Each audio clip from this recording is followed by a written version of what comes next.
This is a demo on pocket hole machine. And my little machine, you can see it, is right here. It's actually a jig. And it's the drill bit that comes with it that's very special. Because as you can see, it tapers down. And what this does is enable me to put drawers together. So I drill them at an angle and they lock together. So I'll show you that in a sec.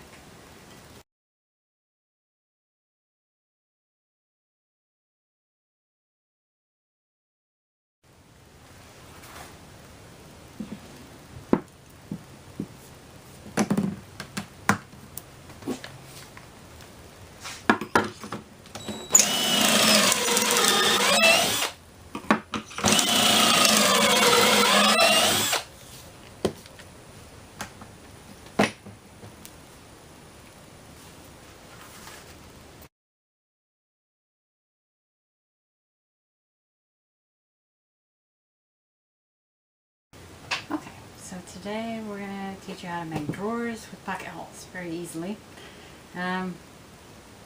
Provided you have somebody to cut the wood for you or have your own tools and learn to cut yourself. I'm not going to be teaching you that kind of stuff here. I just say keep all your safety guards on. Don't be a man and take them all off because it's just bloody stupid. They're on there for a reason. Keep all the safety equipment on the equipment. So now, here's our drawer. And I'm going to show you how I did this with pocket holes. Right? So, I have all my supplies lined up. I actually have a kind of a construction line here. So you take the one without the holes, which is your sides, and the ones with the holes are your fronts. The reason for that is so that they can be covered up by a faceplate, you know, the drawer front, so that you won't see any of this stuff. And the drawers will look nice. So all you do is take 1-inch screws. They're kind of hard to get, so you'll have to order those online more than likely. You can find them in places, but they're more expensive, and honestly, they're just cheaper online. And you just drill them in. Screw them down. You've got one side complete. You can do this a number of ways, but we put the bottom in.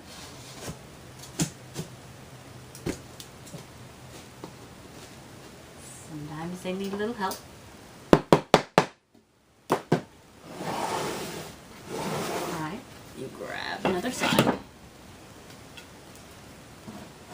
On the edge. And then grab 2 more screws. And you see I'm just dropping them in these little holes. The holes are drilled sideways. And that way everything adheres. So it's going at an angle into the wood. So it gives kind of a strong bond. So you line everything up. Zip them in. And then you need an end, which is actually a side. These particular drawers are going to hold my mom's patterns. I have 4 of them total, and they're going to be in a tall section. Sometimes it just needs a little help.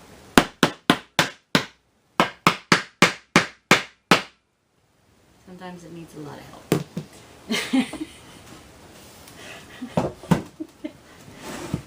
Alright, turn it over. And they're going to hold 3 patterns across. I've measured everything, figured out just how many of these can hold. I recommend if you're going to do storage for like your craft room or your office or whatever it is, what you need to do, and this is the way I work, is say, what are these drawers going to hold? And I work from that point. So I'll dig out everything that's going to go in them.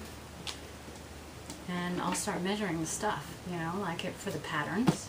It's like, okay, well, they're 6 inches across and they're 9 inches tall. So I know I need a drawer that will hold so many of them. And be able to do that so many times. Voila. One drawer.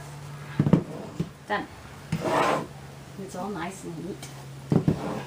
This is the front, and what we'll do is we'll put our facing on, and the facing will cover up. I'll show you one that's it's not designed for this drawer. I haven't cut them up. But the basic idea is to put the facing on it so that it covers up the pocket holes. And then you'll have nice sides, you won't see anything. And how you cut the facings is you put 2 little screws in the back and you attach them.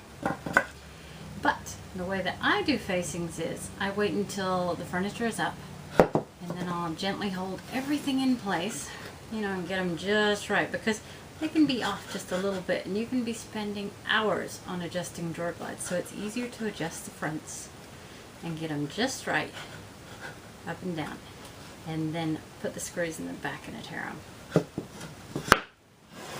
Then you just attach your drawer glides and zip it in. So that's it. Simple pocket holes.